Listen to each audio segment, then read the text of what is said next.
ಕ್ಷೇತ್ರ ಧರ್ಮಸ್ಥಳ ಭಕ್ತ ಅಭಿಮಾನಿಗಳ ವೇದಿಕೆ ಮಧುಗಿರಿ ತಾಲೂಕು ಶ್ರೀ ಧರ್ಮಸ್ಥಳದ ಬಗ್ಗೆ ಅವಹೇಳನಕಾರಿಯಾಗಿ ಧಾರ್ಮಿಕ ಭಕ್ತಿಯ ಬಗ್ಗೆ ಅಪವಿತ್ರಗೊಳಿಸಲು ನಡೆಸಿದ ಪಿತೂರಿಯ ಬಗ್ಗೆ ಭಾರೀ ಪ್ರತಿಭಟನೆ ಮಾಡಲಾಯಿತು. ಈ ಪ್ರತಿಭಟನೆಯಲ್ಲಿ ಮಧುಗಿರಿಯ ಭಕ್ತಗಣ ಮತ್ತು ಪಕ್ಷಾತೀತವಾಗಿ ಹಾಗೂ ಜಾತ್ಯತೀತವಾಗಿ ಮತ್ತು ಸರ್ವ ಧರ್ಮಗಳ ಭಕ್ತರು ಸಹ ಪಾಲ್ಗೊಂಡಿದ್ದರು. ಈ ಪ್ರತಿಭಟನೆಯಲ್ಲಿ ಮಧುಗಿರಿ ಜಿಲ್ಲೆಯ ಬಿಜೆಪಿ ಹಿರಿಯ ಮುಖಂಡರಾದ ಎಲ್.ಸಿ. ನಾಗರಾಜು ಅವರು ಧರ್ಮಸ್ಥಳ ಕ್ಷೇತ್ರದ ಬಗ್ಗೆ ತಮ್ಮ ಅಭಿಪ್ರಾಯವನ್ನ ನಮ್ಮ ಬಹುಜನ ಟಿವಿ ಮಾಧ್ಯಮದೊಂದಿಗೆ ಹಂಚಿಕೊಂಡಿದ್ದಾರೆ.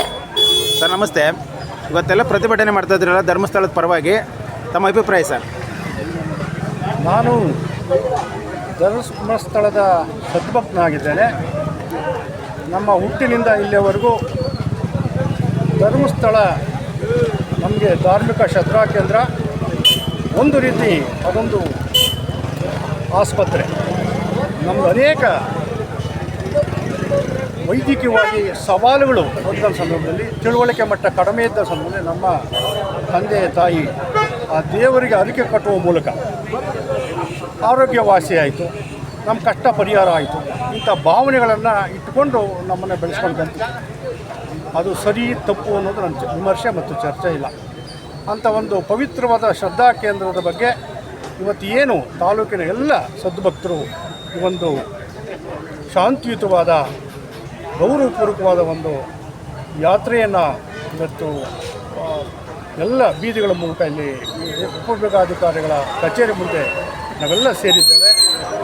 ಇವತ್ತು ಅನೇಕ ತಾಯಂದಿರ ಕಣ್ಣುಗಳಲ್ಲಿ ಕಣ್ಣೀರನ್ನು ಒರೆಸುವ ಒಂದು ಸಣ್ಣ ಪ್ರಯತ್ನವನ್ನು ಧರ್ಮಸ್ಥಳದ ಮೂಲಕ ಮಾಡಲಾಗಿದೆ.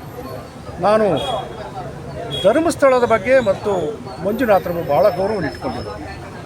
ಹಾಗಂದ್ಬಿಟ್ಟು ವೀರೇಂದ್ರ ಹೆಗ್ಗಡೆಯವರು ಮಾಡಿದ್ದೆಲ್ಲ ಸರಿ ಅಂತ ಹೇಳುವಂಥನಲ್ಲ. ವೀರೇಂದ್ರ ಹೆಗ್ಗಡೆಯವರು ಧರ್ಮಸ್ಥಳದ ಪಾವಿತ್ರ್ಯತೆ ಮೂಲಕ ಭಾಳ ದೊಡ್ಡ ಗೌರವವನ್ನು, ಶಕ್ತಿಯನ್ನು ಆ ಸ್ಥಾನಕ್ಕೆ ತಂದುಕೊಟ್ಟಿದ್ದಾರೆ. ಅವ್ರ ಮೇಲೆ ಬಂದಿರುವಂಥ ಕಳಂಕವನ್ನು ಹೋಗಲಾಡಿಸಲಿಕ್ಕೆ 40 ವರ್ಷಗಳ ನಿರಂತರವಾದಂಥ ಒಂದು ದೊಡ್ಡ ಸಂಘಟಿತ ಸಂಚು ನಡೀತಲೇ ಇದೆ. ಆದರೆ ಅಂತಿಮವಾಗಿ ಇವತ್ತು ಅದಕ್ಕೆ ಪೂರ್ಣ ವಿರಾಮ ಹಾಕುವಂಥ ಕಾಲ ಬಂದಿದೆ. ನನ್ನ ಪ್ರಶ್ನೆ, ಜನರ ಭಾವನೆಗಳನ್ನು ಧಕ್ಕೆ ಮಾಡುವಂಥ, ನಾನು ಬೆಳಿಗ್ಗೆ ನಿಮ್ಮ ಮುಂದೆ ಘಟನೆ ಆಗಿದರೆ 15 ದಿವಸದಿಂದ ಘಟನೆ ಆಗಿದೆ, 1 ತಿಂಗಳಿಂದ ಘಟನೆ ಆಗಿದೆ, ನೀವು SIT ಮಾಡೋಕ್ಕೆ ಒಂದು ಅರ್ಥ ಇದೆ. 40 ವರ್ಷಗಳ ಹಿಂದೆ ಒಂದು ಅಪರಾಧ ಆಯಿತು. ಸಹೋದರಿ ಸೌಜನ್ಯನ ರೇಪ್ ಮಾಡಿದ್ರು, ಅತ್ಯಾಚಾರ ಮಾಡಿರುವಂಥ ಘಟನೆಗಳು 20 ವರ್ಷಗಳ ಹಿಂದೆ ಆಗಿರುವಂಥದ್ದನ್ನ ಇಟ್ಕೊಂಡು ಇವತ್ತು ತನಿಖೆ ನಡೀತಾ ಇದೆ. ಆದರೆ ತನಿಖೆ ಆಗೋದ್ರ ಬಗ್ಗೆ ನಮ್ಗೆ ವಿರೋಧ ಇಲ್ಲ. ಆದರೆ ಇದು ತಪ್ಪು ದಾರಿಯನ್ನು ಅಡ್ಡ ದಾರಿಯ ಹಿಡಿಯುವಂಥ ಒಂದು ಪ್ರಕ್ರಿಯೆ ನಡೀತಾ ಇದೆ. ಆ ಸಹೋದರಿ ಸೌಜನ್ಯಗೆ ಆಗುವಂಥ ನ್ಯಾಯ ಬೇರೆ ತಾಯಂದ್ರಿಗೆ ಅಲ್ಲಿ ಒಂದು ನ್ಯಾಯ ಸಿಗುತ್ತೆ ನಮ್ಮ ತಕರಾರಿಲ್ಲ. ಆದರೆ ಆ ತಕರಾರುಗಳ ಮೂಲಕ ಆ ಒಂದು ಪ್ರಕರಣ ಇಟ್ಕೊಂಡು ಇಡೀ ಧಾರ್ಮಿಕ ಕೇಂದ್ರವನ್ನು ಅಪವಿತ್ರ ಮಾಡುವಂಥ ಪ್ರಕ್ರಿಯೆ ಆಗಬಾರ್ದು ಅನ್ನೋದು ನಮ್ಮ ಕಳಕಳಿಯ ಮನವಿ. ಯಾಕಂದರೆ ಹಿಂದೂ ಧರ್ಮದ ಎಲ್ಲ ಭಾರತೀಯ ನಮಗೆಲ್ಲ ಪವಿತ್ರವಾದ ಸ್ಥಳಗಳು ಧರ್ಮಸ್ಥಳ, ತಿರುಪತಿ, ಕುಕ್ಕೆ, ಉತ್ತರ ಭಾರತದಲ್ಲಿ ಕಾಶಿ ಅಲ್ವಾ, ಮಧುರ, ಇಂಥವು. ನಾವು ಈ ಧಾರ್ಮಿಕ ಕೇಂದ್ರಗಳನ್ನು ಅಪವಿತ್ರ ಮಾಡಿದರೆ ಹಿಂದೂ ಭಕ್ತರಾದಂಥ ನಾವು ಹೋಗೋದಾದರೆ ಎಲ್ಲಿಗೆ ಅನ್ನೋದು ನನ್ನ ಪ್ರಶ್ನೆ. ಬಹುಶಃ ನಮಗೆ ಮಕ್ಕಾ ಮದೀನಕ್ಕೆ ಹೋಗ್ಲಿಕ್ಕೆ ಆಗೋದಿಲ್ಲ, ಹೋಗಬಾರ್ದು ಅಂತ ಹೋಗ್ಲಿಕ್ಕೆ ಆಗೋದಿಲ್ಲ, ಜೆರೂಸಲೇಮ್ಗೆ ಹೋಗ್ಲಿಕ್ಕೆ ಆಗೋದಿಲ್ಲ. ನಮಗಿರುವಂಥದ್ದೇ ಭಾರತದಲ್ಲಿರುವಂಥ ದೇವಸ್ಥಾನ, ಆ ಪಾವಿತ್ರ್ಯತೆಯನ್ನು ಕಾಪಾಡ್ಕೋಬೇಕು ಅನ್ನೋದು ನಮ್ಮ ಪ್ರಶ್ನೆ. ಆದರೆ ಸರ್ಕಾರ SIT ರಚನೆ ಮಾಡೋದ್ರ ಮೂಲಕ ಎಲ್ಲ ದುಡುಕ್ತೇನೋ ಅನ್ನುವಂಥದ್ದು ನನ್ನ ಅಭಿಪ್ರಾಯ. ಬಹುಶಃ SITಯ ತನಿಖೆ ಮಾಡೋದ್ರ ಮೂಲಕ ಅಲ್ಲಿ ಪೂರಕವಾಗಿ ಯೂಟ್ಯೂಬರ್ಗಳು ಕೆಲವು ಸೇರಿಕೊಂಡು ಅದರ ತನಿಖೆಯ ದಿಕ್ಕನ್ನು ಮಾಡೇ ಇದ್ದಾರೆ. ಸೌಜನ್ಯ ಕೊಲೆ ಮಾಡಿದ್ದಾರೆ, ಅಲ್ಲಿರೋರು ಯಾರೋ ಮಾಡಿದ್ದಾರೆ ಅಥವಾ ಪಿತೂರಿಯನ್ನು ಸೃಷ್ಟಿ ಮಾಡೋದರಿಂದ ಬಹಳ ದೊಡ್ಡ ಆತಂಕವನ್ನು, ದುರಂತವನ್ನು ಕ್ರಿಯೇಟ್ ಮಾಡೋಕ್ಕೆ ಹೊರಟಿದ್ದಾರೆ. ಬಹುಶಃ SIT ಮಾಡೋ ಮೊದಲು ಇನ್ನೊಂದಷ್ಟು ಯೋಚಿಸಬೇಕಾಗಿತ್ತು ಅನ್ನೋ ನನ್ನ ಅಭಿಪ್ರಾಯ. ಅಲ್ಲಿ ಅನೇಕ ನಮ್ಮ ಸಹೋದ್ಯೋಗಿಗಳು, ಗೆಳೆಯರು ಏನು ಎಡಪಂಥೀಯರು, ಬಹುಶಃ ನಾನು ಎಡಪಂಥೀಯನಾಗಿ ಕೆಲಸ ಮಾಡಿ ಬಂದಿರೋವಂಥನು. ಆದರೆ ಎಡಪಂಥೀಯನಾಗಿ ಕೆಲಸ ಮಾಡುವಾಗ ಎಡಪಂಥೀಯರು ಹೇಳಿದ್ರು ಅಂತೇಳಿ ಒಂದು ಅಲ್ಟಿಮೇಟ್ ಒಂದು ಒಪಿನಿಯನ್ಗೆ ಬಂದು ಮಾಡಿದ್ದು ತಪ್ಪು ಅನ್ನೋ ನನ್ನ ಖಾಸಗಿಯಾದ ಅಭಿಪ್ರಾಯ. ಬೇರೆಯವ್ರು ಬೇಗ ಗೊತ್ತಿಲ್ಲ.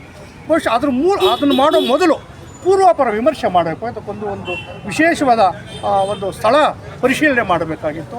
ಅದರ ಹಿನ್ನೆಲೆ ಮುನ್ನೆಲೆಯನ್ನು ಅರ್ಥ ಮಾಡ್ಕೋಬೇಕಾಗಿತ್ತು. ಅವೆಲ್ಲ ಮಾಡಿದರೆ ಸರಿ ಹೋಗ್ತಿತ್ತು ಅನ್ನುವಂಥದ್ದು ನನ್ನ ಅಭಿಪ್ರಾಯ.